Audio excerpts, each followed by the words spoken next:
It's not a coincidence that you've cut people off in your life to avoid the grief and loss. It's not a coincidence that your 23-year-old daughter not wanting to talk to you would bring up these exact same feelings. And it's not a coincidence that that day that when you blamed yourself, you took it to the extreme of really blaming yourself because you blamed yourself for the emotional neglect that you experienced from your father prior to that. You already believed that things were your fault. So of course you went right back to the same beliefs that you already had.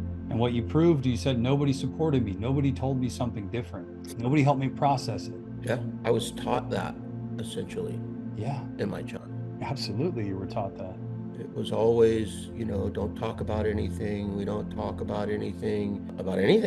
Nothing was ever sitting down and talking to someone was never an option. That's just the way things work. What happens when you reach out to your daughter? What happens when I reach out to her? I get no response, brother. I get no response, especially after the divorce, man. Like, I quit drinking, I quit everything. I put my whole heart and soul into that kid to make sure that she didn't feel any of the pain that I was feeling from the divorce, because it rocked my world, man. I went through every stage of grief in that, except the acceptance part, and that just took, with time, I guess acceptance came, but I never purposely accepted it. Look at the parallels between this and the Joey situation. Right? Yeah, that you said, I put my heart and soul into that kid. I did, man. The same way that you did with Joey that day at the creek, trying to bring him back to life. Felt the same. Yeah. No matter what I do, it's not enough. Kind of feel that in a whole bunch of different aspects of my life. You put it like that.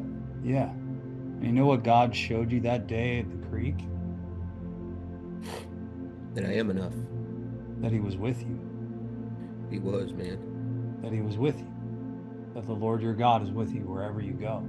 That he's been with you this whole time. He's never going to leave you. He's never going to forsake you. That he's with you.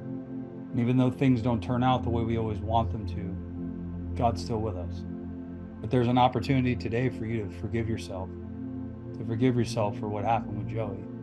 And you need to have a conversation with that 10-year-old version of you.